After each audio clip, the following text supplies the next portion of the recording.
Bueno, vimos cómo fue evolucionando la telemedicina, cuáles eran los riesgos o las barreras y los beneficios, sobre todo antes de la pandemia. Vamos a hablar ahora de la pandemia como facilitador, como agente de transformación digital, pero ¿qué desafíos surgieron?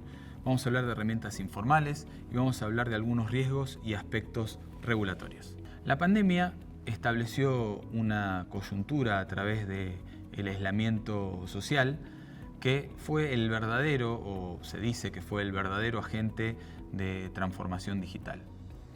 Básicamente este aislamiento, para lo que era la telemedicina o las teleconsultas, fue un verdadero cohete impulsor. ¿Por qué? Porque iniciativas que eran de bajo volumen, por decirlo de alguna forma, o todos los que venían trabajando en telemedicina previo a la pandemia, se encontraron con números de producción que eran realmente impensados. ¿Y esto por qué?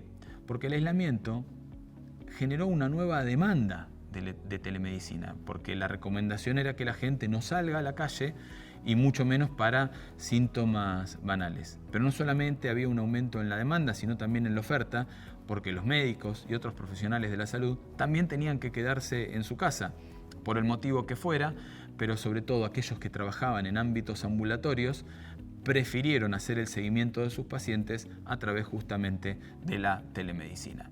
¿Por qué? Porque era necesario continuar con la atención, había que seguir cuidando la salud de los pacientes y había que seleccionar qué pacientes enviábamos al centro de salud para tener obviamente una atención más completa, con examen físico. En este punto creo que es necesario hacer una aclaración. La telemedicina nunca tiene la misión de reemplazar el contacto presencial con el profesional, sino de complementarlo. Y justamente durante la pandemia fue cuando este complemento se hizo evidente, necesario y por suerte aplicado a la realidad.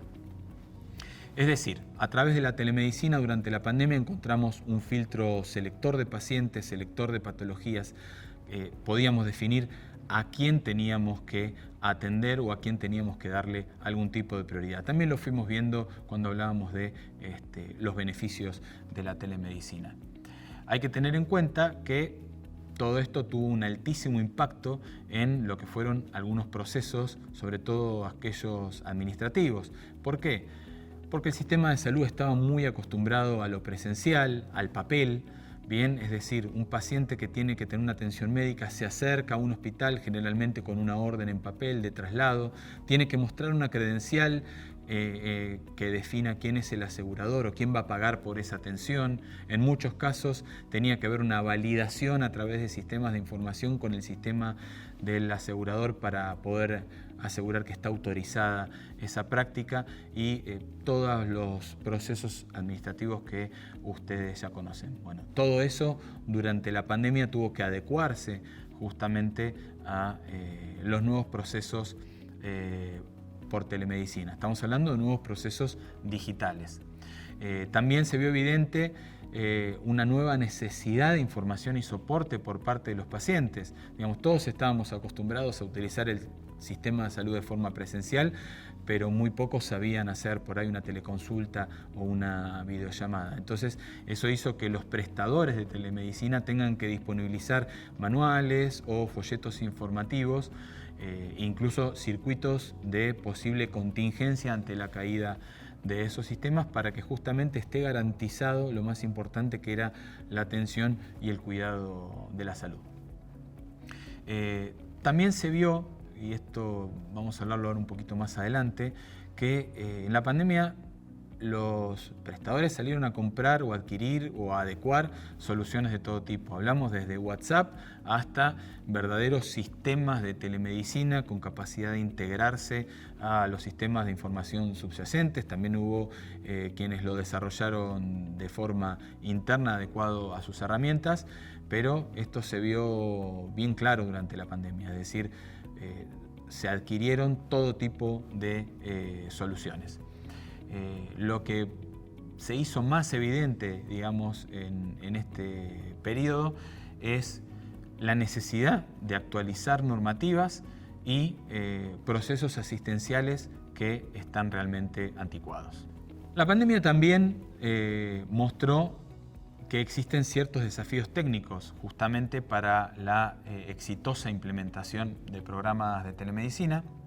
Y como ven en pantalla, estos desafíos se aplicaban a tres grupos o a tres actores, digamos, del sistema de salud, que son los profesionales de la salud, los pacientes y las instituciones. Y estos desafíos estaban principalmente basados, por ejemplo, en la infraestructura, es decir, contaban con la infraestructura necesaria todos para poder garantizar una teleconsulta exitosa. Y cuando hablo de infraestructura no quiero repetir lo de conectividad, sino de si contaba con el dispositivo adecuado, con capacidades de realizar una videoconferencia o con auriculares, como vamos a ver más adelante, que dan una sensación de mayor privacidad, o con el espacio físico para realizar las teleconsultas. Obviamente la conectividad es el punto más importante. ¿Y por qué hago hincapié tanto en la conectividad? Porque es el principal motivo de fallas a la hora de realizar una teleconsulta. A más de uno alguna vez se le habrá cortado una llamada por WhatsApp, una videoconsulta por WhatsApp,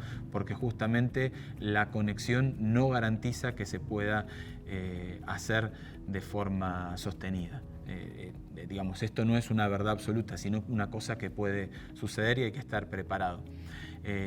También si se contaba con el ámbito propicio, es decir, un ambiente adecuadamente iluminado, donde esté el rostro y las manos del profesional visibles para el paciente, y lo mismo del lado del paciente, y si se contaba con los protocolos de atención. Y acá hablamos justamente de cómo tiene que ser el paso a paso para la adecuada atención, o qué patologías pueden ser atendidas, qué patologías tienen que ser derivadas, qué pacientes necesitan una atención más urgente que otras. Y acá vamos a ver más adelante que justamente el rol de las sociedades científicas es fundamental para la definición de estos protocolos. No solamente protocolos institucionales de cómo hacer la teleconsulta, sino de los protocolos asistenciales para que la teleconsulta esté en un marco de cuidado de la salud.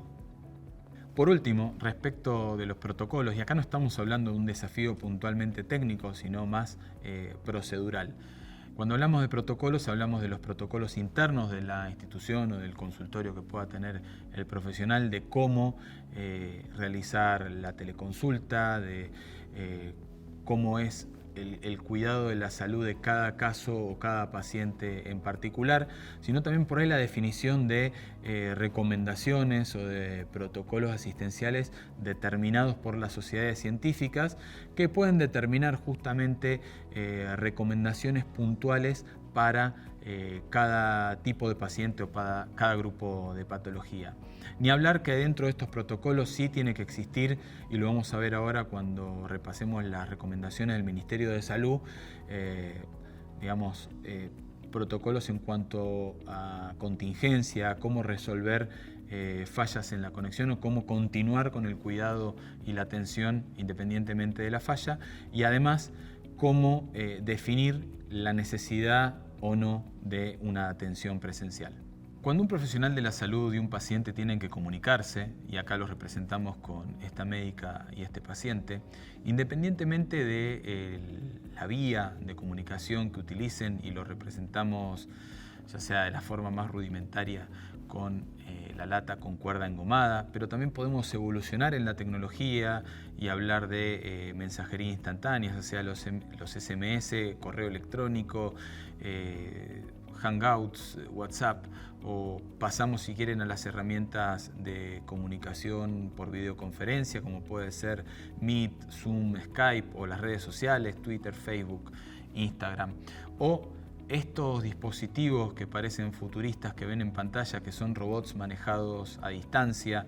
De hecho se llaman Remote Telepresence Robots, que justamente son dirigidos por un profesional de la salud a través de una tablet, por ejemplo, que captura su rostro a través de una cámara y lo muestra en esa pantalla al paciente, y a través de esa cámara puede capturar también al paciente. Obviamente son manejados, digamos, tienen ruedas y pueden deslizarse. Es decir, independientemente que vayamos a los dos extremos de la tecnología, estamos hablando de herramientas informales. ¿Y por qué informales? Primero, porque no existe ningún tipo de certificación que me diga cuál de estas herramientas es válida o no para hacer telemedicina, pero en general son herramientas que tienen sistemas que son aislados o que les son propios y que no tienen ninguna capacidad de integrarse o relacionarse o intercambiar información con otros sistemas de información, como por ejemplo el que yo puedo contar en mi hospital. Vamos a desarrollar esto un poco más porque estas herramientas informales justamente tienen problemáticas bien identificadas. Por un lado, al ser sistemas aislados, manejan repositorios aislados, es decir, colaboran con la fragmentación de la información de la que el sistema de salud es víctima hace años. ¿Y esto por qué? Porque justamente no hay una lógica de integración.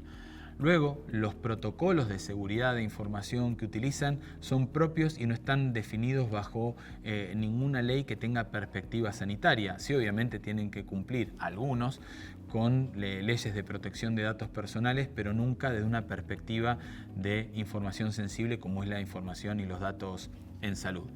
Por otro lado, y en esto no quiero sonar demasiado precavido, pero las identidades virtuales en estos casos no están garantizadas. Yo cuando respondo un WhatsApp estoy respondiendo un número de teléfono que tengo yo agendado con un nombre, pero si ese teléfono cambió, por ejemplo, puede tratarse de otra persona. Estoy yendo al extremo, sí, pero son sistemas que en general no tienen vinculado ninguna lógica de acreditación de identidad previa a la atención, porque justamente responden a padrones aislados, es decir, los usuarios los manejan con sistemas que son bien propietarios. Además, son herramientas que son disruptivas del trabajo profesional y de alguna forma invaden la vida privada, porque un WhatsApp me suena en cualquier momento del día. Obviamente yo puedo elegir cuándo lo contesto, cuándo no, pero son disruptivos en ambos casos. Ni hablar que a la hora de hablar de documentación médico-legal, obviamente no tienen ninguna instancia propia de documentación médico-legal, pero en general los profesionales están expuestos a la falta de recomendaciones de cómo realizar documentación médico-legal cuando se utiliza alguna de estas herramientas. En general también, si bien la pandemia respaldó un poco a la profesión al permitir que se realicen consultas por WhatsApp, pero en general todo lo que se maneja a través de estos canales informales o herramientas informales es trabajo que no es remunerado, no tiene ningún tipo de reconocimiento, independientemente o no que después nosotros podamos hacer la documentación pertinente en la historia clínica, pero en general se trata de trabajo no remunerado que hacemos los profesionales. Y por último, se trata de herramientas que están basadas en necesidades particulares. No hay un enfoque holístico del sistema de salud, ya que responden a las necesidades del paciente que encontró la herramienta fácil o la necesidad del profesional que encontró la tecnología que le permitió moverse o la del sistema de salud con alguna solución transversal, pero no fueron tenidas en cuenta las necesidades de todos los actores con una visión más holística.